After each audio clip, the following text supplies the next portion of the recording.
Muito bem, pessoal. Estamos com mais um dos Encontros com o Futuro. Hoje a gente vai ouvir sobre a Amazônia, o sistema de vigilância e proteção, com o Tarcísio Takashi Muto. Vou passar para o Arnaldo para ele apresentar o nosso convidado de hoje. Boa tarde a todos. Tarcísio Takashi Muta, bem-vindo. Muito obrigado por aceitar o nosso convite. O Takashi é engenheiro aeronáutico, formado pelo ITA em 72, e nós, Paulo e eu, como turma 73, sofremos muito na mão dessa turma 72, que eram os nossos veteranos imediatamente quando chegamos lá. Então, lembramos bem... Eram chacais. Bom, todos são veteranos, no fim das contas, né? Mas Chacal era o pior, realmente. Mas então, Takashi, bem-vindo, muito obrigado. Como eu falei, ele é engenheiro aeronáutico, da turma de 72, e é membro vitalício da Academia Nacional de Engenharia. Ele tem uma trajetória marcante no desenvolvimento de grandes sistemas tecnológicos estratégicos para o Brasil. Foi fundador e foi presidente da ATEC, Negócios e Tecnologias, que atualmente se faz parte da Embraer. E também foi fundador da Fundação ATEC, Aplicações de Tecnologias Críticas, que ele criou em 97. Hoje é conhecida como Fundação ESUT, onde ele ficou mais de 20 anos como presidente e executivo principal, e atualmente é presidente do Conselho de Administração dessa instituição. Ele, ao longo da carreira, liderou equipes e projetos de engenharia de sistemas de alta complexidade, envolvendo desde a concepção, a desenvolvimento, implementação e absorção de tecnologias críticas.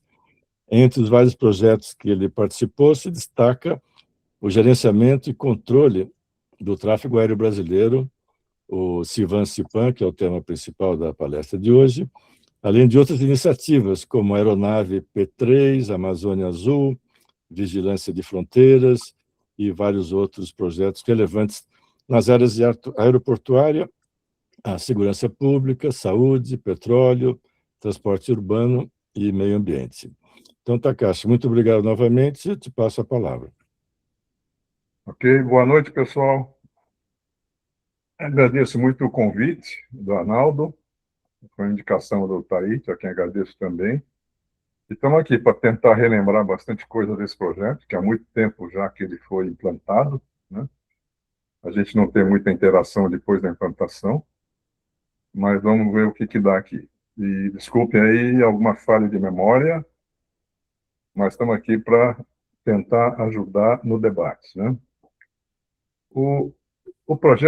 Esse projeto começou a ser pensado em termos de implantação do DACTA 4, que era o último DACTA do projeto de radarização, vou chamar assim, do controle do tráfego aéreo brasileiro e da circulação aérea militar, que começou lá na década de 70. Tá? Na década de 70 foi um projeto caixa preta, importado dos franceses, da Thomson, a antiga Thomson, a atual Thales, e eram basicamente a região de Brasília, São Paulo, Curitiba, Belo Horizonte. Basicamente, esse era o trecho, a área coberta pelo antigo Sindacta 1. Né? Já em 81, a FAB tinha contratado um projeto de muito grande dimensão, que era o quê? Implantar radares de comunicação de controle de tráfego aéreo no território brasileiro como um todo. Então, o território foi dividido em área do Sindacta 1, que é aquela de Brasília, que eu comentei, o Sindacta 2, que era aqui no sul, no centro em Curitiba, o Sindacta 3, centro em Recife, cobria a região nordeste, e, por último, seria o DACTA 4, para cobrir a região amazônica. Lembrando aqui que, naquela época, 1990, o Brasil sofria muito com a questão da inflação, a questão dos financiamentos externos. O Brasil estava em moratória, né? Então, implantar o DACTA 4, o Collor definiu, na época, olha, implanta, mas não tem dinheiro do orçamento. Né? Consiga um financiamento externo, façam como quiserem, mas dinheiro de orçamento não tem. O dinheiro de orçamento que eu digo é um dinheiro adicional para implementar o DACTA 4. Né? O que se pensou, então, naquele momento?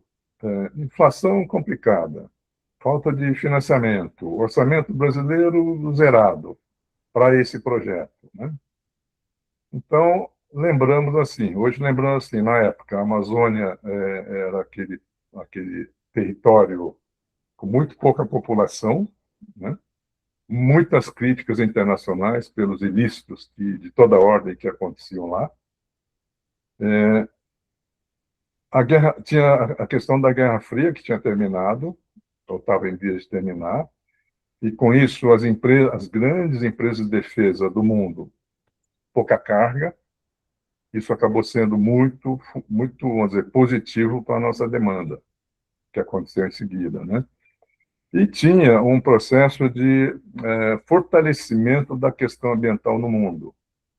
Até que em 92 teve a Expo 92 lá no Rio de Janeiro, que a gente aproveitou bastante também para buscar resolver o problema do financiamento. Né? Nós estamos falando de um território de 8 milhões e meio de quilômetros quadrados, tem vários números em termos de percentual do território brasileiro, a gente tinha na época 61% Amazônia Legal brasileira, não é a Amazônia, aquele mato verde, aquela floresta verde infindável que a gente imagina. Mas tem uma boa parte aqui de cerrado. A Amazônia Legal, ela pegava, por exemplo, olhando o estado do Maranhão, para a esquerda de São Luís, você traça uma vertical no estado, à esquerda dessa linha já era a Amazônia Legal brasileira. O estado de Tocantins, aquela região antiga acima do norte de Goiás, né? O Mato Grosso atual, o Mato Grosso do Norte, entre aspas, atual, o Amapá, Roraima, Rondônia, Pará e Amazonas. Isso aí era a Amazônia Legal brasileira. 20 milhões de habitantes naquela época, infraestrutura quase nenhuma, né? E ilícito de toda ordem. Né? Mineração irregular, invasão de terra, desmatamento, poluição de rios, tráfico de madeiras, né? Coisas desse tipo. E a presença do Estado, muito rarefeita, a coisa ficava muito por conta lá dos estados. Né? A presença federal era muito rarefeita. Então, essa é a realidade da Amazônia em 90. Com essa realidade, levando em conta essa questão toda do orçamento e tudo mais, a SAI, e junto com o Ministério da Aeronáutica, se juntaram e transformaram o orçamento desse projeto, que ainda não estava bem definido, estava sendo estudado, num projeto do governo federal, e não da Força Aérea, e não do Ministério da Aeronáutica, do então Ministério da Aeronáutica, né? Um projeto do governo brasileiro, com todo esse desafio pela frente de conseguir dinheiro. Né? Para pensar o projeto, né, a gente seguiu bastante a ideia do System Engineering. É o quê? Trabalhar na conceituação do produto ou do sistema, né? A concepção dele, a especificação dele, né? Como é que o país reteria, vamos dizer, aquela questão mais estratégica, que é a parte de sistemas, a parte de inteligência do projeto, como já vinha acontecendo no projeto DACTA como um todo, quando a antiga ESCA, ela foi contratada para absorver a tecnologia dos franceses naquele segundo programa DACTA que eu comentei, justamente na parte do software do controle de tráfego aéreo brasileiro. Né? Isso foi ao longo desse grande contrato de implantação dos DACTAs no Brasil. Então, foi com esse sentido, né? Especificar muito bem, definir muito bem a presença do Brasil na questão da inteligência, pensando em independência, autonomia após a implantação do projeto em relação às empresas estrangeiras. Né? Tentamos construir uma estratégia de 100% de financiamento, apesar do país estar em moratória naquela época. Para essa questão do ciclo de vida e da parte da inteligência, no edital, a gente já colocou a existência de uma empresa integradora brasileira, que seria responsável por dominar o software e a tecnologia e ficar responsável pela pós-implantação, né? Então, existiria uma empresa integradora brasileira, a parte aérea, que são os aviões de sensoramento, os aviões radar, ela ficaria com a Embraer. Acabou ficando com a Embraer mesmo, né? Já era parte da estratégia e que foi consolidada no próprio edital. Outra parte da estratégia era se aproximar das grandes empresas de defesa e incutir nelas a oportunidade de participar do maior projeto ambiental do mundo, que era como era olhado o projeto Civan na época, né? Porque por conta vamos dizer, dos orçamentos mais reduzidos na área de defesa, por conta da Guerra Fria. E a gente precisava da inteligência dessas empresas para consolidar aquela parte de inteligência do sistema. Tinha muito a ver com a capacidade militar instalada lá fora, e não aqui dentro ainda, né? O que foi nessa estratégia, o que nós fizemos? Nós começamos, até por conta da Eco 92, começamos a pintar o projeto de verde, né? Não era só vigilância no sentido militar ou sentido policial, mas também proteção do meio ambiente, em todo o aspecto dela, né? Então, pintamos de verde e apareceu a marca CIPAM. Então, é Sistema de Proteção da Amazônia. Então, virou o projeto Civan-CIPAM. Uma parte de vigilância, a outra parte mais, diria assim, voltada à preservação da Amazônia, com a parte ambiental.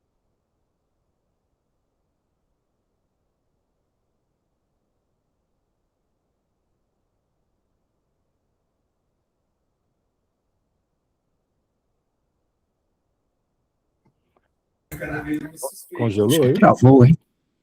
Travou? Acho que voltou. Não, volta uma. Isso. Qual que era o verdadeiro produto estratégico desse projeto, né? Apesar de toda a parafernália eletrônica, de equipamentos e tudo mais, que mais para frente eu vou passar rapidamente aqui, na realidade era o quê? Era uma mata virgem, vamos chamar assim.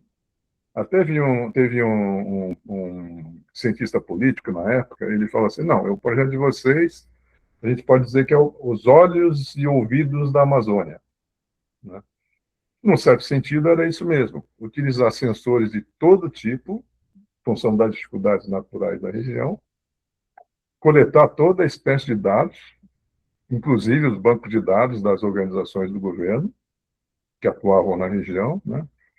Transformar esses dados em informação, né? Uma cambada de informação, um monte, e desse monte de informação buscar traduzir em conhecimento pelo sistema de inteligência.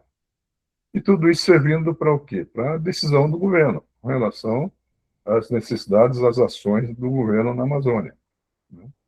Então, esse, na realidade, que eu traduzia aqui por consciência situacional integrada, é o produto estratégico, apesar de toda a importância dos equipamentos, né, da tecnologia, da sofisticação dos equipamentos, mas eles eram meros produtores de dados, né? Meros é força de expressão, né?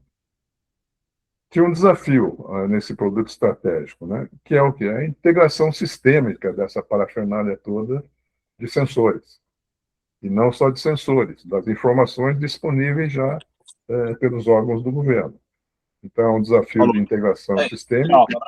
Vou pegar um trânsito agora. Boa sorte. Alô? Então, é um desafio sistêmico e também operacional, por envolver como usuário todo o governo federal, né? Todo o governo federal. E por que é um desafio colocar o governo federal nisso, na parte operacional, na parte de uso de o que o sistema iria disponibilizar? É que a estrutura nossa de governo ela é predominantemente vertical, né? até a própria SAI, que foi fundamental lá na origem desse projeto, ela foi rebaixada. Hoje não é um nível ministério, né? E quase a gente não ouve falar dela.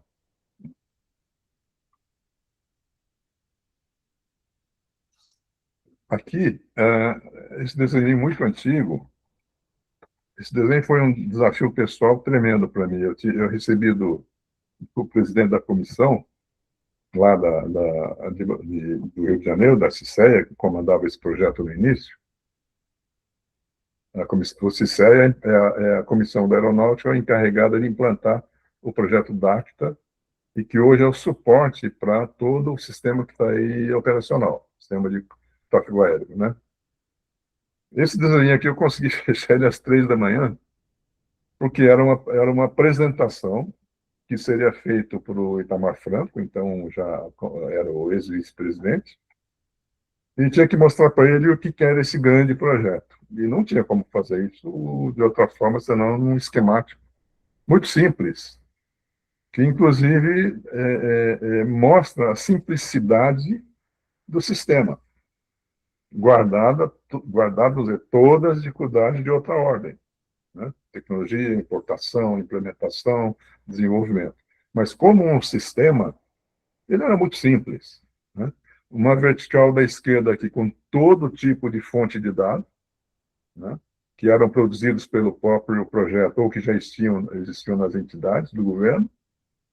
Um processo muito inteligente de tratar isso em alto nível, utilizando até fusão de dados, que na época era um desafio danado, e tirar daí, dessa combinação diferente dessas fontes de dados, através da integração e inteligência, material de importância para os órgãos usuários, vamos chamar assim, para os diversos ministérios, cada um cuidando do seu terreno. Tráfego aéreo, vigilância, a vigilância está faltando um Gzinho aí. Uso do solo, monitoração ambiental e tudo mais. Então, esse é o projeto. E a finalidade dele? Tomada de decisão pelo governo, né? Tendo por fundamento, uma base muito avançada de realidade de todo tipo lá da Amazônia, né? Esse desenho ele traduz bem essa simplicidade. Fala um pouquinho do processo licitatório, como é que foi? Então, a ideia era como buscar no mercado externo, principalmente entre as empresas de defesa, aí são várias, europeias, americanas, né? Produzimos um edital internacional que seria depois entregue para os representantes legais dessas empresas aqui no Brasil, e se não tivesse representante lá, eles teriam que vir aqui para pegar o calhamaço do edital, que era um pacote de documentos danado. Estava implícito nessa entrega a aceitação de uma carta de sigilo assinada pelo representante, né? E com algumas condições, né? Proibido difundir para outros, né? Eles não queriam fazer isso até por causa dos próprios concorrentes, e se não fossem participar, eles teriam que devolver esse material para o governo ou incinerar, dar um fim e apresentar um atestado desse trabalho. Condição do processo licitatório: 100% de financiamento externo, né? Exceto para a parte de infraestrutura, que seria bancada pelo governo brasileiro através do próprio Ministério da Aeronáutica, né? Eles teriam que aceitar, como parte das obrigações, a presença de uma empresa integradora brasileira que estava ali para absorver conhecimento, gostassem ou não, né? E a execução do projeto em 5 anos, desde o seu início até a entrega. Então, essa era a condição do processo licitatório. Como é que transcorreu isso? Teve um prazo para entrega, evidentemente.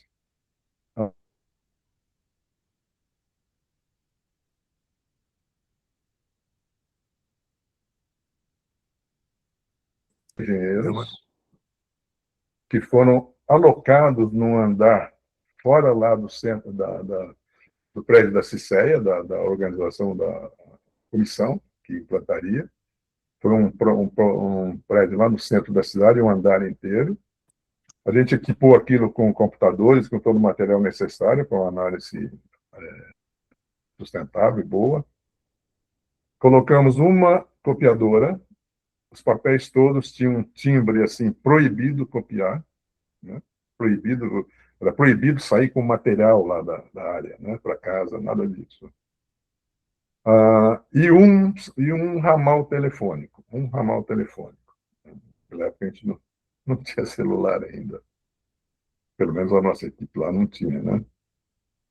Apenas duas das acho que foram mais de 12 empresas que apresentaram propostas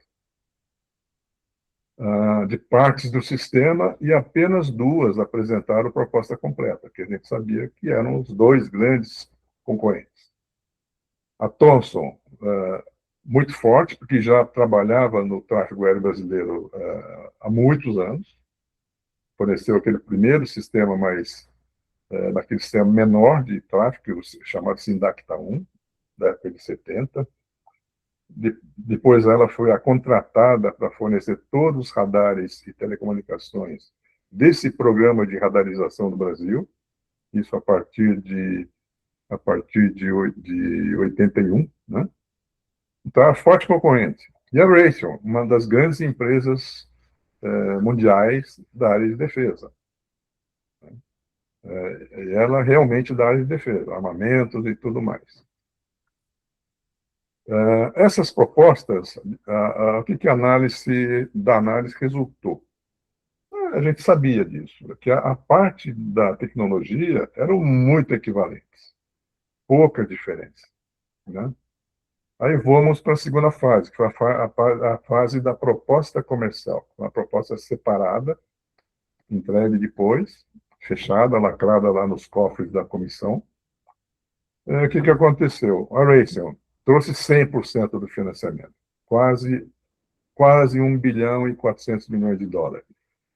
Dentro desse financiamento, tinha um fornecimento de uma empresa sueca, a Saab, e um valor em dinheiro também, em financiamento também para o programa, que era o quê? Eram os equipamentos que seriam embarcados nos AEW. Depois eu vou mostrar aqui, cinco aeronaves AEW. Né? E a Thomson, ela veio com 50% de financiamento, mais ou menos 500 milhões, menos que 50%, né? 500 milhões em recurso, em dinheiro. E o resto em títulos que seriam lançados na medida da necessidade. Isso aí foi entendido como uma fragilidade da proposta, já que tinha uma outra proposta com 100% de financiamento, e sendo as duas de mesmo teor técnico, né? A vencedora foi a Raytheon. O que a Raytheon ia fazer? Basicamente, fornecimento de equipamento de sistemas. Ela, depois eu falo um pouquinho mais sobre isso, ela foi a liability perante o Exim Bank e seria corresponsável na integração em campo junto com a integradora brasileira. A Embraer, ela seria contratada para fornecer 8 aeronaves 145, sendo 5 voltados para a vigilância antecipada, o 5 EW, e 3 de inteligência, telecomunicações, mapeamento de solo, por aí vai. Né? A Fundação ATEC, ela foi criada... Primeiro eu vou colocar a fundação, depois eu comento um detalhe importante que foi aí. Ela já atuava, os profissionais dela já atuavam aqui na ESCA e tinham o domínio de toda a tecnologia do sistema de controle de tráfego aéreo já implantado no Brasil e em evolução pela própria ESCA. Então, ela seria responsável pelo controle de tráfego aéreo, pela integração e pela inteligência do sistema, pelo domínio da inteligência do sistema. Tinha um papel aí de absorvedora de tecnologia, seria responsável, como falei lá atrás, pela integração em campo e pelo apoio logístico à comissão implantadora. que nessa época já era uma comissão denominada CC-CIVAM, Comissão Coordenadora de Implantação do Projeto CIVAM, né? E nesse processo, para poder utilizar os recursos do Exim Bank, que ela só financia empresas americanas, nós, isso tudo combinado com os americanos, né? Nós criamos, embaixo da Fundação ATEC, uma empresa americana que seria completamente populada por brasileiros. Desde o presidente, a equipe principal, basicamente brasileiros, que seriam transferidos do Brasil para lá. Essa empresa é a Amazon Technologies Company, voltada, com presença lá nos Estados Unidos. Ela que seria paga a própria Fundação ATEC, por conta da liability perante a Exim. Tá? O que eu podia falar assim? Vamos falar aqui. A ESCA saiu do projeto. Ela estava já definida, identificada como a integradora brasileira. Após a escolha da Raytheon, houve um rebuliço danado político, né? Esse projeto ele estava sendo olhado com lupa aí pelo mercado, principalmente pela imprensa. Então, quando começamos a trabalhar isso, a pensar nisso, começaram a sair artigos nos jornais, né? Criando curiosidade em relação ao projeto, que seria contratado sem licitação pública, né? Sem licitação pública. Na realidade, o que foi feito foi seguir todo o processo da licitação pública, só que ela não era pública. Ela era tratada exatamente como se fosse uma pública pelo governo, né, para buscar os fornecedores que seriam contemplados. Aí, com a saída da ESCA do projeto, ela já estava escolhida e não tinha assinado o contrato ainda. Aí foi um rebuliço, foi um pandemônio em Brasília, né? Vocês talvez se lembrem disso aí. Isso aí foi matéria de Jornal Nacional, matéria nos jornais, tudo mais. Quando aconteceu isso, a ESCA foi perdendo os contratos que ela tinha com o governo. Ela tinha vários contratos com o governo, não só com a aeronáutica. Foi perdendo, por conta desse rebuliço. Então, nós recebemos a missão, eu recebi a missão do presidente da CC-CIVAM, de escolher 100 profissionais da ESCA, aqui de São Paulo, né? O quê? Quem trabalhava para a CICEA e a CC-CIVAM lá no Rio de Janeiro, a grande maioria eram funcionários da ESCA alocadas junto ao cliente lá no Rio de Janeiro. Eu fazia parte dessa equipe do Rio de Janeiro, né? Então, eu com a ajuda de alguns níveis de diretoria, escolhemos esses 100 profissionais, basicamente engenheiros, né? Depois eu fiz uma demanda que, para gerenciar essa equipe, para tornar essa equipe uma coisa sustentável após o contrato, né? Que ela morreria se não fosse desse jeito. Ela morreria já durante o contrato. Então, eu pedi mais 20% de pessoal mais qualificado na área comercial, na área administrativa e tudo mais. Isso foi discutido lá no cliente e acabaram aceitando. Então, começamos a Fundação ATEC com 120 pessoas, que foram contratadas em regime emergencial extraordinário e por tempo limitado pelo governo Fernando Henrique, através da CICEA, né? Nós fomos, e nesse meio tempo a ESCA fechou as portas. Isso foi final de maio de 1995. Né? E ficamos, então, alojados, nós, lá numa área do aeroporto de Congonhas, que era o antigo salão de baile. Foi reformado ali às pressas e ocupamos aquele espaço, enquanto se buscava uma solução para essa equipe para prosseguir no contrato, ou prosseguir no projeto. Até porque, sem uma solução para essa equipe, não haveria projeto. Ela era a parte inerente ao edital, né, aos contratos que estavam sendo preparados. Então, nesse interim, que durou 1 ano e meio, nós fomos estávamos como funcionários temporários do governo, né, da CICEA, né? Aí, nesse meio tempo, estudamos, junto com o governo lá do Rio de Janeiro, junto com a CICEA e a CC-Civan, qual seria o destino desse pessoal? Como é que eles seriam, como é que eles participariam do contrato? Uma concorrência para ver uma empresa de engenharia que absorvesse esse pessoal, né, que nós fomos contra, eu fui contra, pessoalmente. O governo contratá-los para uma empresa pública, temporária, que seja, ou a solução que veio através da assessoria dos nossos advogados, né, constituir uma fundação de direito privado sem fins lucrativos, cuja primeira missão seria justamente sair viva desse desse processo do CILAN, quer dizer, participar com o sucesso desse processo, né? Foi assim que nasceu a Fundação ATEC. E aí ela assinou o contrato, junto com a Raytheon e junto com a Embraer, que seriam os 3 únicos fornecedores diretos para o governo, né? Seriam os líderes desses contratos, cada um na sua área de atuação.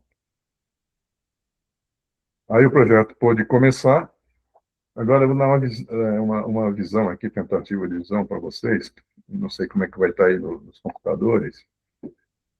Como é que essa figura da direita mostra a miríade de sensores e fontes de dados que alimentariam o projeto.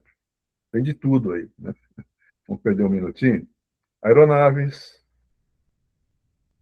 de vigilância, aeronave de sensoriamento, moto, vigilância aérea, satélite minha vista, de sensoriamento, estações terrenas de satélite. Nem tudo aí necessariamente seria do projeto, né? Por exemplo, estações de recepção de satélite, equipamento de radiodeterminação, computadores para usuários diversos, que seriam colocados num centro, radares fixos, eram radares bidimensionais, né?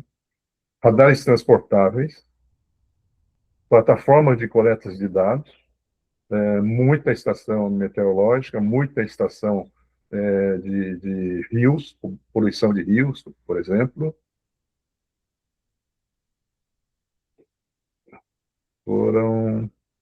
Deixa eu ver aqui mais fácil, né? Foram 20 satélites meteorológicos, 3 sensores de monitoração de comunicações. Isso aí era para localizar estações clandestinas de rádio em todo o território da Amazônia, né? Como infraestrutura, 3 sindactas na região, um em Belém, um em Porto Velho, um em Manaus, o principal em Manaus. Para essa parte do CIPAM, 3 centros regionais, nessas 3 capitais, né? Isso era para atender os usuários que não a Força Aérea, que cuidava do tráfego aéreo. Basicamente isso. Sim. Então, o número está ruim, mas quase uma centena de estações meteorológicas terrenas. 70. Uhum, ok. Aqui do lado esquerdo, uma visão de um centro, com informações nas telas aí. Como é um grande centro de situação hoje existente, né, com mais comum. E na parte esquerda embaixo é uma ideia do centro da parafernália num centro regional,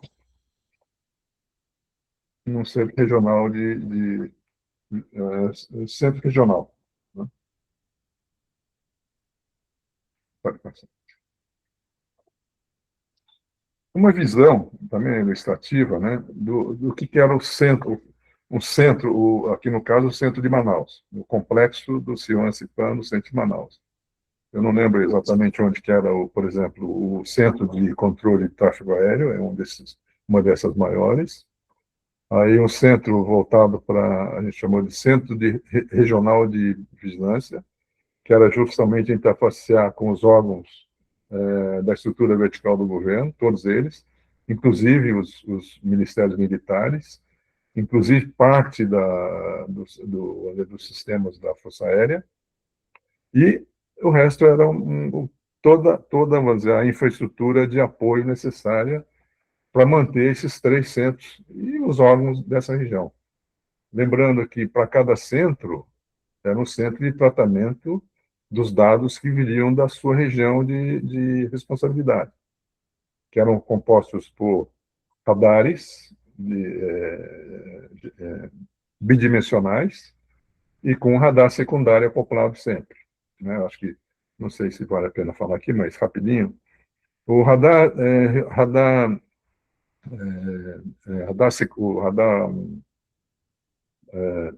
primário, o radar primário bidimensional, ele dá a posição do alvo dos aviões, né, em coordenadas terrenas, mas não dá a altitude do avião, né, porque é um radar militar, essa posição de altitude vem do radar secundário, vem por meio eletrônico, através do transponder que os aviões têm, os aviões cooperativos, né? Os radares militares já são de outro tipo, são radares 3D, que têm também a comunicação, mas não dependem da ajuda da aeronave que está sendo visada para localizar ela no espaço. Essa é a diferença básica. Os radares da região amazônica eram bidimensionais, e foram os radares da Raytheon que foram contratados, né? Já estamos chegando no fim. Lá na apresentação inicial, a gente chamou lá de um desafio, né? O projeto de segurança de PAN. Seria o quê? Vivenciar todo esse processo, né? Vamos dizer, consolidar um documento muito completo para licitação, né? Buscar o financiamento, implantar o sistema em 5 anos, que era o desafio, e atender toda a demanda desses usuários, né? Esse é o desafio, era o desafio, vamos dizer assim, em termos práticos, era o maior desafio. Mas um outro desafio é o seguinte: como é que a gente institucionaliza, porque isso ainda hoje é uma fragilidade, na minha visão, a capacidade permanente na engenharia de sistemas no governo, né? Naquelas áreas que contratam tecnologia. E gente com capacidade para isso nós temos desde muito tempo, né? Já tenho muitos exemplos onde a capacidade do nosso engenheiro, dos nossos profissionais, eles são iguais a de qualquer lugar. Ou até, talvez, na maioria dos casos, ou uma grande parte dos casos, melhores, por conta de toda a dificuldade que é a vida aqui no Brasil, né? A formação, a capacitação, o emprego continuado, né? Então, temos comprovado um talento diferencial. Esse desafio, esse projeto foi um exemplo. Nós temos outros, né? Daí que vem um pouquinho a minha, entre aspas, crítica. A gente, desde que criou a Fundação ATEC, lá atrás, a gente conhecia uma organização pela literatura, a Maitre, né? Era uma entidade independente do governo, mas privada, sem fins lucrativos, e que atuam diretamente com a estrutura do governo americano, não só na parte de defesa, na parte de segurança. Uma surpresa, quando a gente conheceu, ela tem uma vertical que, inclusive, dar assessoria para o governo americano na questão da estrutura operacional do governo. É nesse nível. Uma empresa riquíssima, né? Tem no seu conselho pessoas tanto democratas quanto republicanas, né? E é uma organização muito antiga nos Estados Unidos, né? E permanente sucesso. Por que eu trouxe esse desafio aqui? Que nós, como organização integradora também, trabalhando com tecnologia, nós já fornecemos diversos sistemas para o governo estadual ou federal, né, municipal, onde a tecnologia é o cerne, né? É um produto que produtos que precisavam ser desenhados para aquela situação daquela organização, dentro das atribuições dela junto à sociedade, né? Então, eram projetos novos, tinham que ser concebidos, tinha que ser levado em conta todo o aspecto da operação dela, a estrutura dela, as particularidades dela, para depois definir o projeto, desenvolver e entregar. Então, tipicamente, o que acontece aí, na maioria dos casos? Esses projetos são recebidos pelo governo, o governo coloca em operação e, muitas vezes, entrega esse sistema tecnológico para um órgão de processamento ou da prefeitura, ou do Estado, ou do governo federal.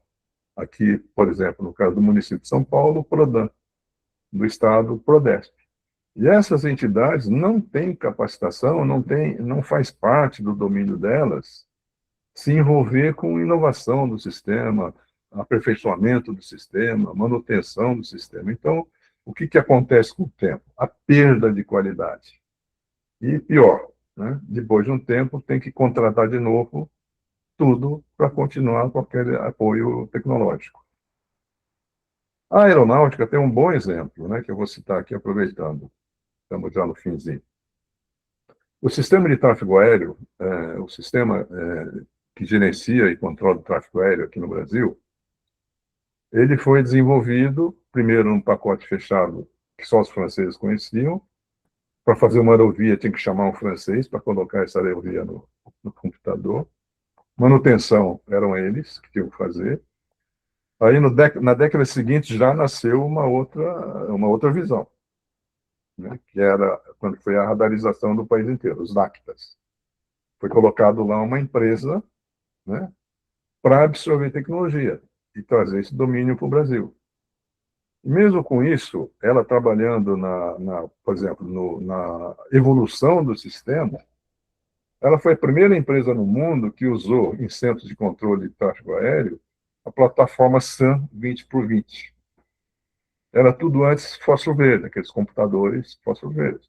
E processamento centralizado. Com as plataformas SAM, o processamento ficou descentralizado, né, completamente, facilitando por demais a atualização tecnológica, a operação, manutenção e tudo mais, né? Então, o que eu queria dar como exemplo no tráfego aéreo? Por duas vezes, apesar desse domínio tecnológico brasileiro já implementado e disponível, a aeronáutica, o Sindacta, ele montou uma equipe técnica justamente para assumir a manutenção e evolução desse sistema. O software, estão falando, né?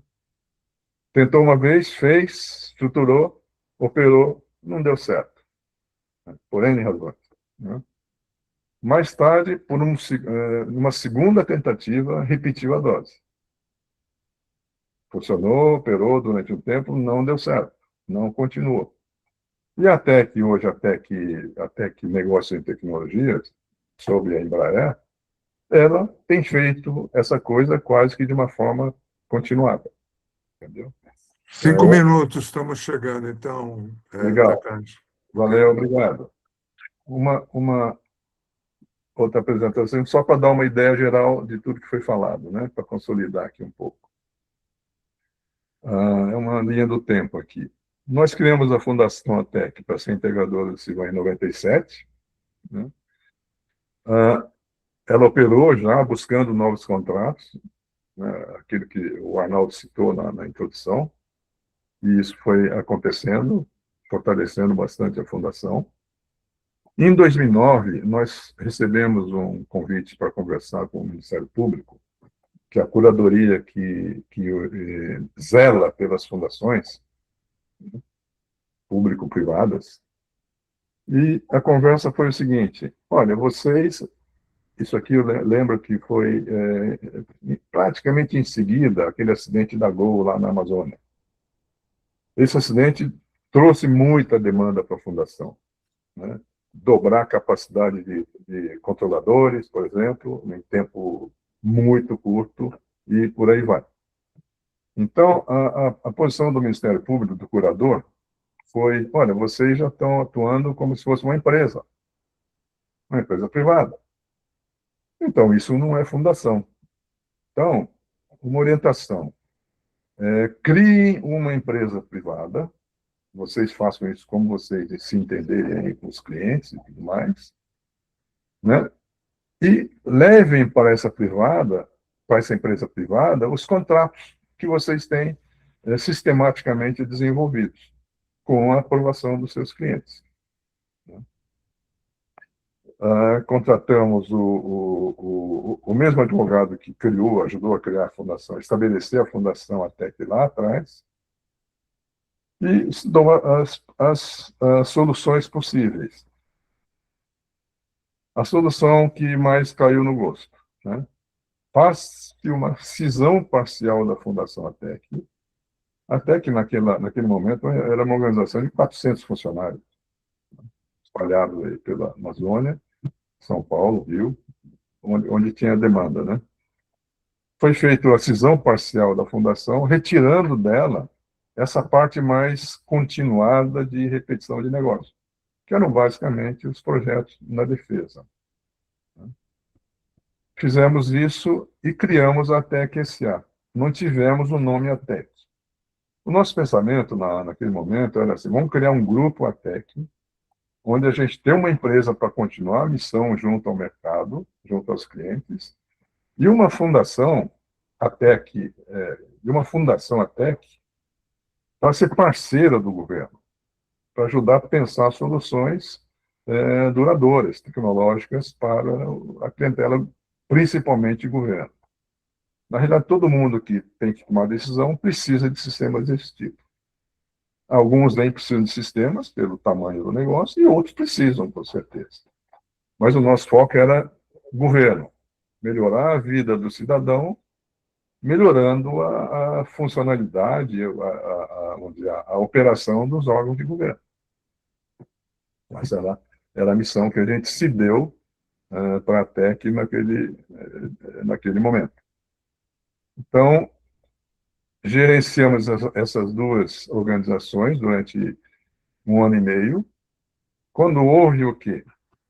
O governo lançou um programa de 10, 20 anos para toda a área de defesa, com investimentos monumentais, projetos para a defesa, né?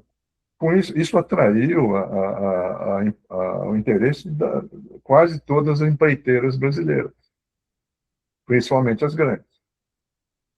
E começaram a atuar junto ao governo, procurando espaço, procurando trabalho. Naquele momento, nós pensamos assim: nós somos o tamanho de uma agulha nesse palheiro aí, né? Nós vamos morrer. Vamos ser engolidos. Então, procuramos a Odebrecht a Odebrecht já estava buscando negócio no Exército naquele momento. Por isso, foi o nosso foco. Para conversar sobre isso, absorver parte da empresa ATEC, fazer parte do grupo da Odebrecht, e depois a própria Embraer se motivou também, né? E entrou no páreo. Por que não fomos atrás da Embraer? Porque a gente vinha tentando parcerias com a Embraer já desde longa data. Chegamos a tomar champanhe, né, firmando um memorando de entendimento, um acordo, mas a coisa nunca evoluiu. A gente entendia assim: é uma empresa muito grande, muito poderosa, e contra um grupo muito pequeno que produziam o quê? tinham na base o quê? Pensamento, conhecimento. Muito diferente de uma empresa industrial, né? Então, a gente viu que procurar de novo a Embraer não seria o caminho prioritário naquele momento. Mas a Embraer, quando viu que a gente estava trabalhando com a Odebrecht, trabalhando no sentido de formular essa solução, ela se interessou, me chamou para conversar. Para nós foi muito bom, porque era a prioridade nossa, né, que fosse com ela. Entrou numa competição e ela venceu. Então, ela comprou 50% da empresa ATEC Negócio em Tecnologias. Ficamos operando um ano e meio, 2 anos assim. E resolvemos, os sócios da SA, que eram os diretores, quando nós criamos a empresa, resolvemos que era melhor vender. Então, vendemos sempre a totalidade das ações para a Embraer. Hoje, a ATEC SA é uma empresa do Grupo Embraer. Ela não tem mais os sócios antigos, né? E a Fundação Edito seguiu a vida dela, né? Principalmente por conta da dificuldade nos orçamentos de defesa, que foram decrescendo, e começamos a buscar negócios no setor governamental, não de defesa. Então, estamos hoje atuando, acho que com sucesso, em PPPs, assessoria de PPPs, para as prefeituras, e assessoria como é que são? Não PPPs, em concessões, né? Assessorar as prefeituras para trabalhar em processo de concessões. A última transparência, né?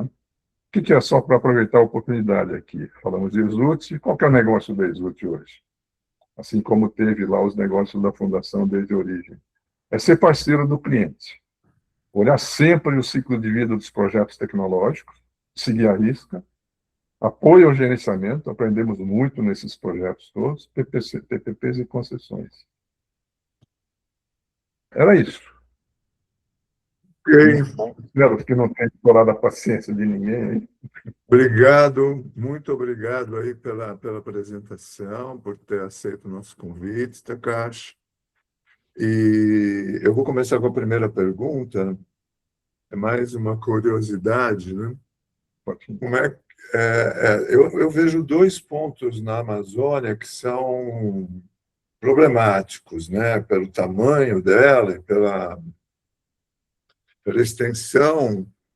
Um é o controle do espaço aéreo, propriamente dito, né?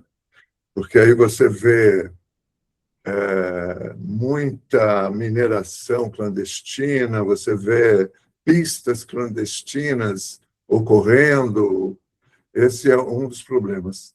O outro é a questão do desmatamento.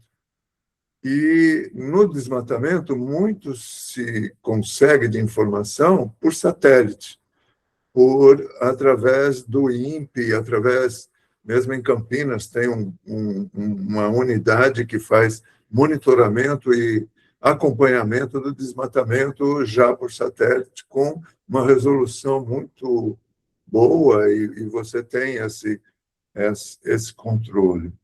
Como é que foi o tratamento dessas 2 questões pelo CIPAM?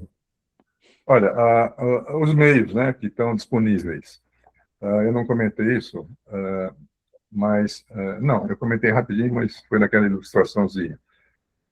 A região amazônica hoje, ela tem em torno de 20 radares para controle do espaço, né?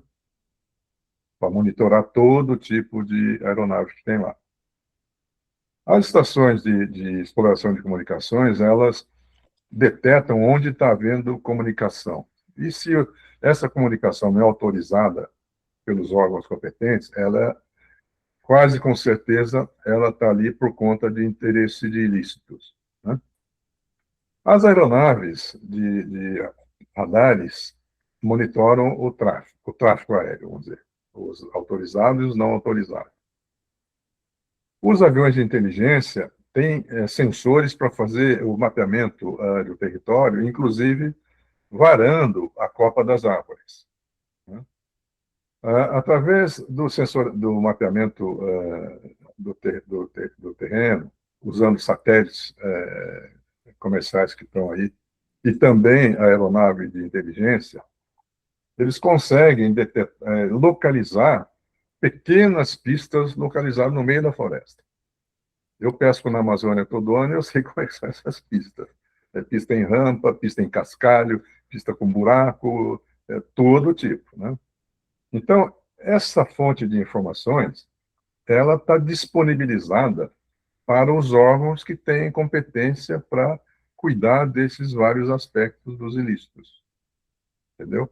Quer seja a Polícia Federal, quer seja o IBAMA, quer seja a FUNAI, quer seja qualquer órgão do governo federal.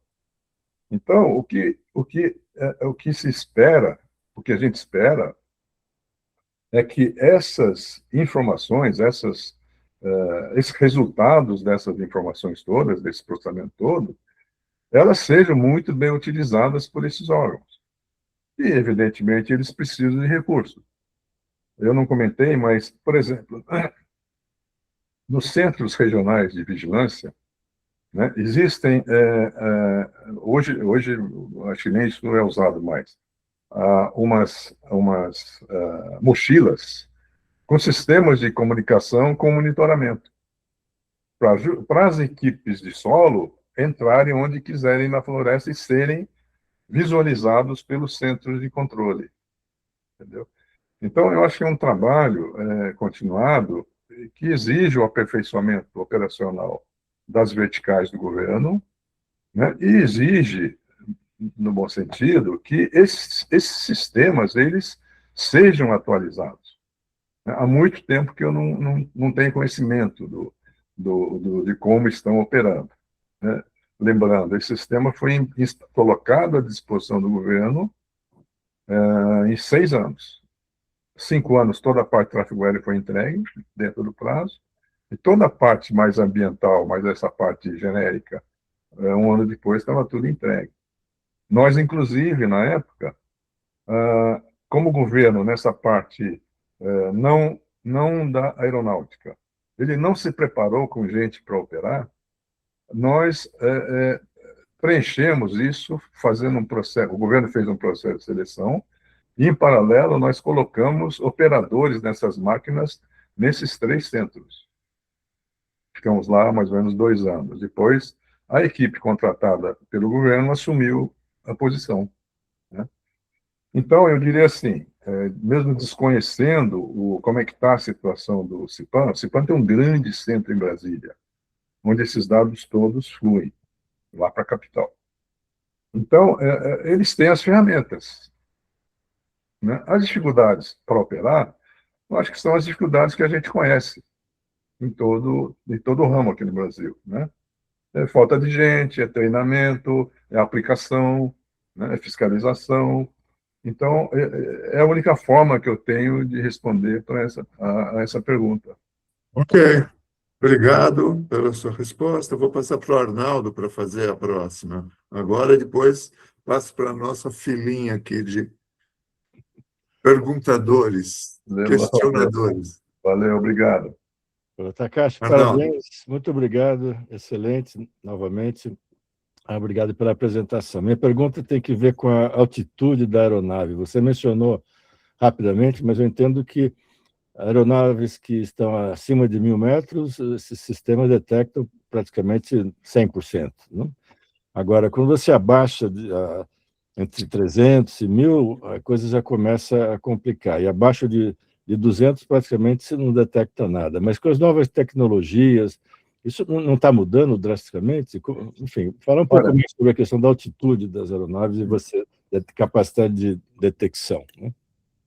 A distribuição dos radares, né, como é que se faz, né? Radares para aviação comercial,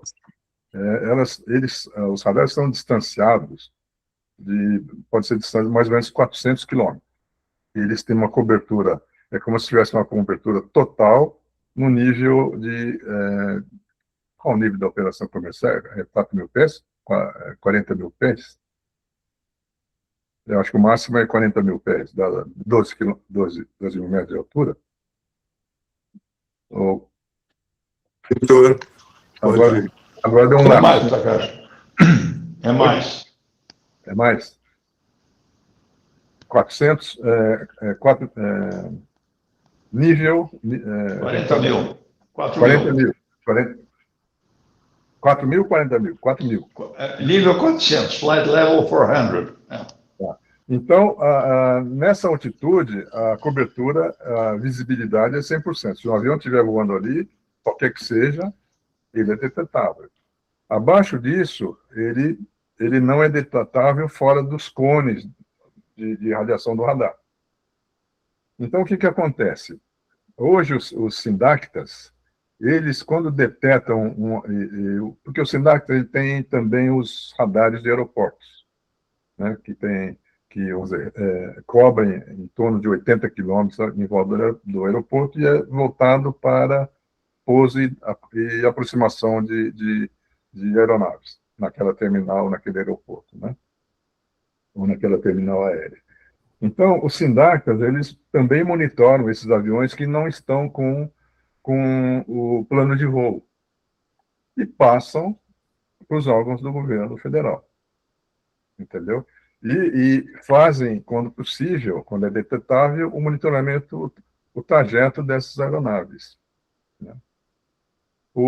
Quando o sistema detecta, por exemplo, um avião de desempenho, alto desempenho, um avião pequeno, alto desempenho, e pela atitude deles, ele consegue saber se esse avião vai pousar aqui ou vai cruzar a fronteira. Então, são uma série de informações cobertas que ajudam a localizar esse avião que está abaixo da cobertura. Além dos 5 EWs, que eu acho que não ficam operando 24 horas, a gente não está em guerra, né? Eles, em operação, eles detectam até a linha do solo, né? Então, essas são as possibilidades de detecção das aeronaves. Ok. Vou passar para o Vitor Rafael Rezende. Não sei se eu respondi bem, Arnaldo, mas é o que saiu aqui. Vitor tem que abrir o microfone, isso. Olá, boa noite, Celestino, Aero 84. É um prazer muito grande estar ouvindo o Takashi. Parabéns ao Paulo e ao Arnaldo aí pela iniciativa. Flamínio, meu professor. Venâncio foi meu chefe. E os outros colegas aí, Aurélio, Chile, que convivi aí. E os demais veteranos, saudações eternas. Poxa, Takashi, tem 10 anos que nós tivemos o nosso último almoço aqui em Brasília, né? Pois Mas é. eu já queria, antes de fazer a pergunta, deixar registrada aqui no vídeo a minha gratidão com o Takashi, porque no ano 2000 ele me convidou para ser diretor da Fundação ATEC, eu que não era da ESCA, né? E eu acho que esse foi o grande pivô, né, alavancador de toda a minha carreira. Atualmente sou professor na Universidade de Brasília, e estamos aqui junto com o Flamínio também. O Flamínio acho que não aposentou ainda não, né, Flamínio? Mas o Takashi, é muito bom te ouvir toda essa... Celestino nota 10, viu, Celestino? Não é pelo elogio, não. Não é pelo elogio, não. Bom, não, mas assim, eu quero deixar muito claro, acho que nunca te falei pessoalmente, mas é muito grato. Eu sei que a grande parte da minha trajetória no mundo corporativo se deveu àquele seu convite e ter oportunidade de trabalhar com você. Mas eu queria que você falasse um pouco mais da Exult. Você falou tão pouquinho da Exult. O que, assim, vendida a ATEC, né? Além dessas PPP, concessões, essa parte de inteligência, né, da Exult, como é que é a Exult hoje? Ela tá se mantendo atualizada nesse mundo de inteligência artificial, nesse mundo novo? Você está satisfeito com a Exult? Você acha que essa seria a minha pergunta aí. E um abraço, saudações aí a todos. Obrigado, Celestino. Prazer em vê-lo aí. Repetindo um pouquinho, né? Quando criamos a TEC SA, a gente mais ou menos repartiu os profissionais, mais ou menos 200, né? E a área de defesa, para essa nossa área de atuação, ela vem decrescendo. Depois do projeto Sivan, ela não aumentou, ela vem descendo. Até razoável, porque o projeto Sivan era muito grande. Projeto rico, muito dinheiro, dólar, né? Então, não teve em nenhum momento, em nenhum sentiu a falta do dinheiro do orçamento. Então, foi um projeto que correu e foi entregue praticamente no prazo, né? E, de lá para cá, com as dificuldades de orçamento no governo federal, a gente foi buscar. Aliás, isso aconteceu desde quando assinei o contrato, né, pela Fundação ATEC, chamei meu pessoal e falei: olha, agora o meu problema, executar o projeto não é mais meu problema. O meu problema agora é assinar o segundo contrato, que era uma organização nova. Eu não tinha experiência nenhuma em mercado, né? Mas estava com um pepino na mão. E tinha uma equipe de primeira linha, excelente, para tocar esse negócio, nos Estados Unidos, principalmente. E aqui a gente deu conta de todo o edital para fazer as obras civis, né? Ajudar o governo e foi usado e foi contratado uma empresa para fazer as obras civis. Então a gente vem labutando nesse negócio. Se você olhar assim a realidade nossa, qual é a outra entidade brasileira que faz a mesma coisa que a gente? Privada. É muito difícil de achar. Eu acho que já morreram todas. Todas, né? Porque atuar vendendo conhecimento é uma coisa para maluco, sabe? Para teimoso, né? Agora, existe uma mina, eu acho, né, que é essa área de sistemas, né? Só um parênteses. Quando o Pacheco era reitor, eu tinha conhecido o Pacheco num projeto lá do Ciclotron, né? Aí fui visitar o Pacheco como um antigo iteano e como um conhecido. Na conversa com ele, o meu comentário com ele principal é assim: olha, o Pacheco, a escola precisa ter um curso de engenharia de sistemas, vamos dizer, num conceito muito americano, do System Engineering. Porque essa matéria, essa estruturação de sistema, essa integração, ela permite muita inovação em qualquer entidade. Então, como eu disse rapidamente aqui antes, a entidade que precisa de informação para tomar decisão, né? Onde encaixa bem isso? As empresas têm o seu jeito de fazer. E, geralmente elas são verticalizadas também, né? Ela tem uma especialidade. E quem comanda sabe o que fazer. No governo, né, no ITA, o comentário foi: a gente forma técnicos muito bons. Está aí a história para mostrar, né? A história do ITA, das pessoas, tal. Técnicos, eu diria assim, acima da média, muito acima da média, né? A gente que conviveu lá, a gente sabe, conhece os colegas, né? Primeira linha. Mas o futuro natural dos nossos amigos, né, é trabalhar para alguém numa empresa, né? E o potencial que existe é imenso aqui no Brasil. O Brasil tem tudo por fazer. Essa é uma crítica que eu tenho pelo governo, desde quando meu pai desde quando meu pai era lavrador, entendeu? Falta continuidade, falta planejamento, falta tudo, né? Então, quando eu fiz o ITA, eu tinha muito isso na cabeça. No que eu vou me meter, né? No que eu vou me meter? Fui fazer aeronáutica até porque era mais amplo, não era uma coisa específica, mais especializada, né? E fui trabalhar na área aeroportuária. O primeiro aeroporto brasileiro feito com engenharia aeroportuária foi o do Galeão, no Rio de Janeiro. Uma Acres canadense que deu assessoria para a Aerosservice. O primeiro aeroporto no Brasil feito com engenharia aeroportuária. E foi um aprendizado tremendo. Na época, eu lembro que o 747 ia começar a voar. No Brasil, ele nem tinha condição de chegar, por falta de preparação do piso, das estações de estacionamento, das pontes de embarque que não existiam, tal.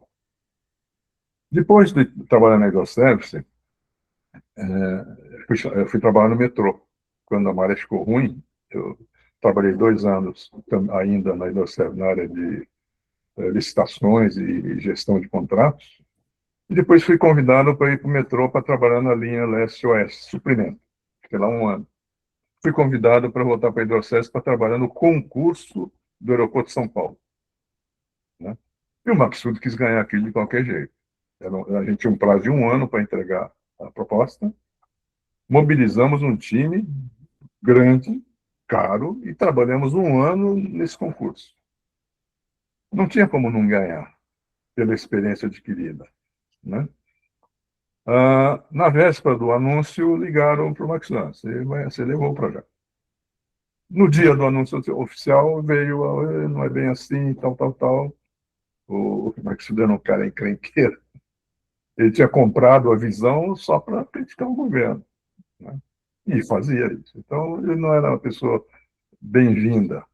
E o ministro não deixou contratar. Só para completar essa historinha. E foi uma pena. Por quê? O nosso projeto a gente conseguiu naquele terreno lá de Cumbica, a operação de 2 pistas independentes, que era o máximo de capacitação com 2 pistas. Operar independente, pouso e decolagem. E dependia muito do layout do aeroporto. Quem ganhou não tinha essa condição. As pistas não operam de forma independente. E aquele aeroporto não tem outra saída. Não tem mais onde colocar pista, o terminal pode aumentar quanto quiser, mas vai estar limitado. Vai precisar de um outro aeroporto depois, né? Então, são as coisas da nossa cultura. Nessa coisa da SUT que você colocou, o que a gente pensou? Puxa vida, esse projeto aqui do Sivan, essa parte importante dele de transformar dados em tomar decisão, ele serve para qualquer organização do governo que tenha um certo porte. Então, esse passou a ser o nosso foco. Vender para a saúde, vendemos aqui para a saúde em São Paulo, né, eliminar o processo de... Não eliminar, você não elimina, né, mas você ter a administração correta das filas que se formam nas AMAs, nas entidades aí de atendimento ao cidadão, né? Organizar com inteligência isso aí, o cara tem um problema e não vai direto para aquela AMA, não para essa aqui, que eventualmente está perto da casa dele, né? A questão dos médicos presentes em cada localidade dessa, é completamente gestionada. Então, sistemas como esse, a gente fez alguns. Fizemos para a Polícia Federal, né? Lá no começo da TEC, já tinha aquele problema da segurança pública. Pensei assim, como é que a gente combate como é que a gente dá solução para a segurança pública? Só se colocar um soldado em cada habitante. E mesmo assim não vai ser suficiente. Então, criamos uma ideia, vamos criar uma ideia de gato e rato aqui. Gato é o governo e o rato é o bandido, né? Vamos organizar as áreas de atuação de bombeiro, polícia civil, polícia militar, hospital, tal, em regiões, nas mesmas regiões entre elas, né, de atendimento, de operação. E automatizar não é a palavra, é informatizar o processo de BOs, né, de uma forma que aquilo pudesse ser transformado em dados, tratáveis de forma inteligente. Com isso, o que se conseguia? A gente chegou a vender 2 ou 3 projetos desse tipo. O que se conseguia? Você sabe exatamente onde é que está acontecendo tal tipo de problema. Então, você aloca no seu planejamento a força de combate ao bandido naquela região. Você pode fazer isso de um dia para o outro. Então, cria um sistema onde o bandido vai ficar pressionado. Então, esse é um simples exemplo. Outro exemplo foi do bilhete único aqui da São Paulo, da SP Trans, né? Isso no tempo da Marta, eles tinham feito a licitação para criar o bilhete único. Eram 2 grandes fornecedoras. O projeto andou e não conseguiam fechar. Que faltava uma entidade com essa capacidade de enxergar todos os lados e trabalhar de forma que isso se agregasse. A prefeitura não tinha condição de fazer, não tinha como fazer isso. A Marta nos chamou, nos convidou para entrar, entramos, resolvemos o problema. O sistema foi entregue, né? Aí passou um tempo, de novo, estamos atuando nesse processo. É um segundo bilhete único. Mas não precisaria ser o segundo. Se tivesse aquela coisa da entidade continuada de suporte ao governo para atualizar a tecnologia.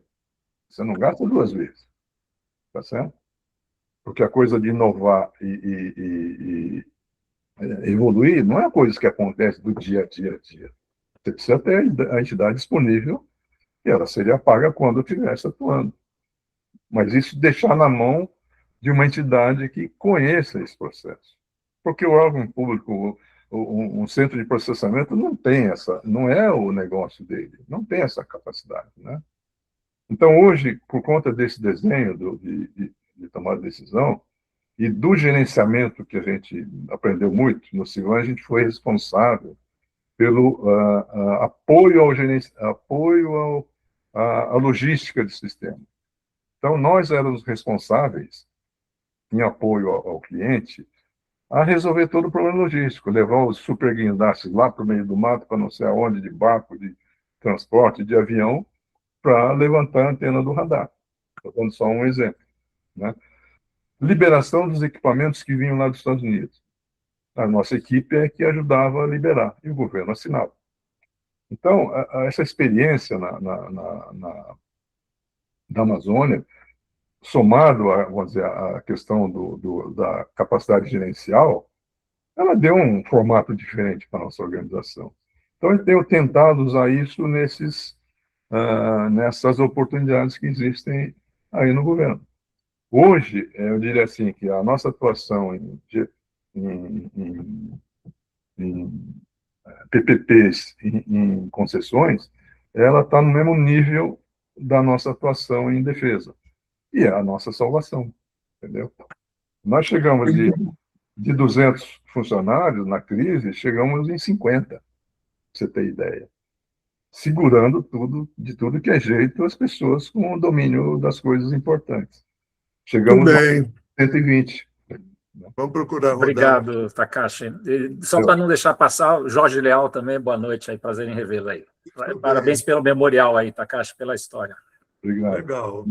Olha, o Takashi, o Engenharia de Sistemas vai ser criado em Fortaleza, um dos cursos criados. Eu soube. Então, a tua demanda está encaminhada, de certa maneira, né? Eu acho que é importante, porque dá muito espaço para empreendedorismo. Empreendedorismo. Ok, então vamos passar para o Flamínio agora a próxima pergunta. Pois não. Bom, boa noite, grato Takashi pela esclarecedora apresentação. O INPE e o INPA não foram citados nela. Eles chegaram a integrar o Civan e principalmente o Cipan em alguma fase do projeto? Eu podia ter... Realizaram algum projeto em parceria com a PEC ou a Embraer? Ou a proteção da Amazônia não incluía o bioma em si? Não. Obrigado, boa noite. Valeu, obrigado. Na época que a gente estava procurando, vamos dizer, conversando muito com as entidades, as outras entidades do governo, a gente tomou conhecimento do INPE. A gente já conhecia o INPE de mais tempo, mas voltado para a questão da Amazônia, a gente conheceu mais o INPE. E eles foram convidados para participar do projeto, nessa parte ambiental, vamos dizer assim. O que aconteceu? Eles não tinham como se mobilizar para ficar nos Estados Unidos. Porque o dinheiro para essa parte da despesa era toda do dinheiro vindo do Exim Bank, que só permitia pagar a empresa americana. Então, esse foi um dos motivos que o INPE não quis ou não podia mobilizar esse recurso para fora. Entendeu? Essa foi vamos dizer, foi a consequência do financiamento. E o INPA, o Instituto Nacional de Pesquisa da Amazônia, teve algum relacionamento? Olha, nós, na época, vários profissionais de várias dessas organizações que trabalham fora da defesa ou do tráfico aéreo, elas foram convidadas para irem para os Estados Unidos, participar e conhecer o que estava se fazendo, se pensando, e podiam influenciar na direção das coisas lá, né? Isso aconteceu, mas não teve continuidade, eu acho, porque dentro dos órgãos. Quando o sistema ficou pronto, como eu falei, nós contratamos quase 200 pessoas para mobiliar esses órgãos que estavam prontos para operar na Amazônia. E o governo federal fez o que fez fez um concurso, não sei, para selecionar esses profissionais que ficaram prontos 2 anos depois. Então, eu não sei dizer se especificamente o INPA mandou gente para lá, entendeu? Ok, vou passar para o Gondim para a próxima pergunta. Nós estamos já nos aproximando do fim. Vou Então, falar mesmo. Vou falar mesmo. Isso. O Gondim, por favor. Takashi, eu queria primeiro agradecer muito a sua apresentação. Foi para mim um motivo assim, de nostalgia, porque quando eu saí do ITA em 73, eu me dediquei a essa parte de automação e controle. Trabalhei 10 anos em Furnas, depois eu saí para um concorrente, quer dizer, para a Elebra, para a parte de desenvolvimento. E, inclusive, na Elebra, nós produzimos alguns equipamentos que foram desenvolvidos pela ESCA. Tinha muito contato com a ESCA na ocasião, inclusive nos DACTAs. Eu não estava diretamente ligado na parte de defesa, mas os radares da Thomson foram fabricados pela Elebra, vários consoles e tudo. Então, a ESCA, para mim, sempre foi assim, um motivo de grande... uma meta, quer dizer, a visão que a ESCA tinha da engenharia de sistemas de controle e automação, a ESCA fazia da maneira que eu imaginava, desenvolvendo e preservando a inteligência, não os equipamentos que são mais relativos. Tá? Fizeram o TA-10, né? Hein? Fizeram o radar TA-10. Um dos momentos assim, talvez mais chocantes foi quando eu fui chamado a visitar a ESCA, já estava em fase final de sobrevida, entrei lá nas instalações da ESCA, lá em Alphaville, e estava aquilo abandonado, jogado, estavam lá só o gerente comercial que me havia chamado no sentido de a gente comprar um projeto que a ESCA tinha na Copel, e estavam lá, acho que o coronel estava lá também, e tudo, mas assim, típica final de festa, foi muito chocante para mim aquilo. Foi terrível. Mas eu depois me inseri também em alguma coisa na área de defesa e vivi muito da problemática que você seguiu, tá?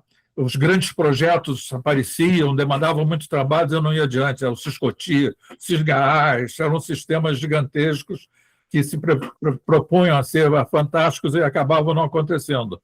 É interessante que o Civan tenha acontecido, de uma maneira ou de outra, com dificuldades e tudo, acabaram saindo. Tá? Mas você disse uma coisa que eu achei muito relevante, eu acho que isso é muito importante. Primeiro, a FAB teve a coragem de assumir aquela ideia da preservação da inteligência. Acabou a ESCA, não tem problema, pega a cabeça da ESCA, a inteligência que está na ESCA, e cria uma associação, uma fundação, ou bota aqui como nossos funcionários para não perder isso. Tá? Em outros lugares eu vi isso se perder. Projetos, equipes foram perdidas nessas idas e voltas. Gondim, desculpa, eu perdi um pouquinho, porque a internet caiu, voltou agora. Desculpa. Tá, eu estava dizendo o seguinte, quer dizer, a FAB teve muita coragem de a consciência da importância da preservação da inteligência. Sem o fato dúvida. da ESCA ter acabado, a inteligência está em 100 pessoas da ESCA cria uma maneira, mesmo que seja meio heterodoxa, de preservar isso. Muitos órgãos não têm essa coragem. Eu vi mesmo dentro da Marinha, não.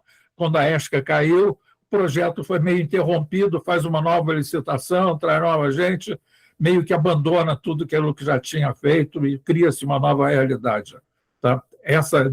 Acho que o Civan foi muito beneficiado por essa ideia da preservação da inteligência e que vem a despeito de qualquer crítica de tem que fazer licitação, está dirigido a empresa e tudo, que muitas... Eu me lembro, na ocasião, foi motivo de grandes críticas isso.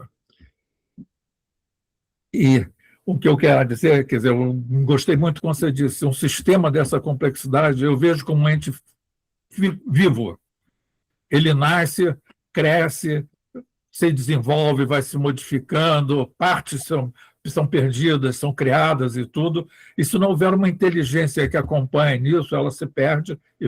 Nós fizemos o sistema de combate para as fragatas, lá no tempo que eu estava aqui no Modfrag. Tá? Foi instalado e hoje acho que nada mais funciona, porque o hardware está obsoleto, ninguém sabe mexer no software, aquelas coisas dos sargentos, os oficiais que estão ali operam mal e porcamente, e as coisas vão sendo descontinuadas, desligadas e tudo. Quer dizer, se houvesse essa ideia de você ter uma entidade que preserve a consciência, o conhecimento e mantenha aquilo sempre atualizado, seria muito benéfico para esses grandes sistemas. Tá certo. Gostei muito da sua apresentação, agradeço muito. Obrigado a você. Só, então, comentando um pouquinho o que você disse agora da preservação, né? Nós temos trabalhado com a Marinha e está sendo um processo muito produtivo, né? Fizemos a absorção de tecnologia para o sistema de armas do submarino, 4 anos quase lá na França. Esse pessoal está aqui com a capacidade desenvolvida, está ajudando a receber os submarinos no mar, né? E criamos uma plataforma para treinamento com o sistema de armas. Espero que haja continuidade desse processo, que é a única forma de preservar conhecimento. Muito bem, passar para o Taíte, então, a próxima pergunta. O Takashi, você certamente tem aí um bom relacionamento, trânsito com o Ministério da Defesa, né? Eu queria saber como é que está, porque há muitos anos, né, que o orçamento da defesa vai encolhendo, né? Se há investimento, o que está sendo desenvolvido na questão da defesa nacional. Nós estamos vivendo uma conjuntura extremamente complexa hoje, né? E o Brasil está com problemas seríssimos aí, uma verdadeira ameaça de intervenção, né? Tem vários movimentos aí que vêm aí do governo Trump, né? Primeiro de classificar o PCC, o Comando Vermelho, como organizações terroristas, né? Que vai permitir a intervenção da Força Militar Americana, né? Esse acordo que está sendo feito com o governo do Paraguai, para eles poderem entrar lá com toda a força militar, né? Tem um relatório lá do Congresso americano, né, dizendo que tem aí bases militares aqui, chinesas aqui, porque o grande adversário dos Estados Unidos hoje certamente é a China, né? É a ameaça, né, que não é questão de ser de direita ou de esquerda, né? A ameaça para o governo americano é a China, e a China está muito presente, cada vez mais, com mais força aqui no Brasil, né? Então, o que está sendo feito? Porque eu vejo assim, eu não tenho conhecimento, né?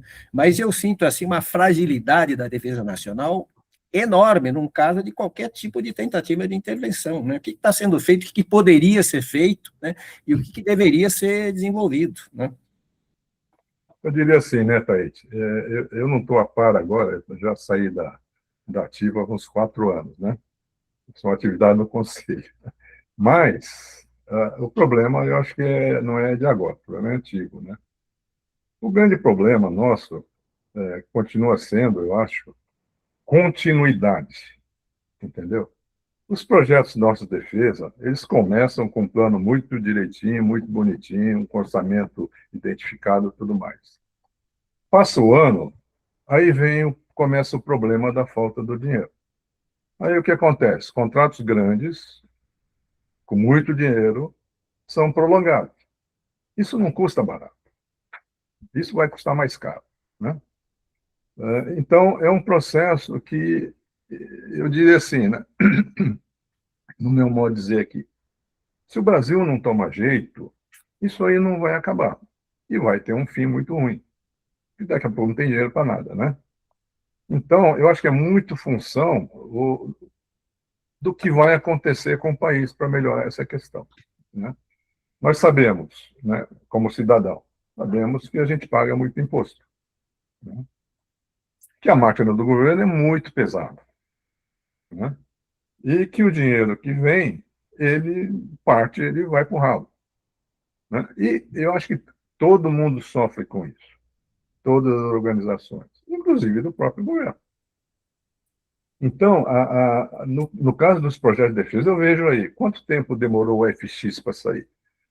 Né? A ideia da FX é do tempo do Fernando Henrique, entendeu?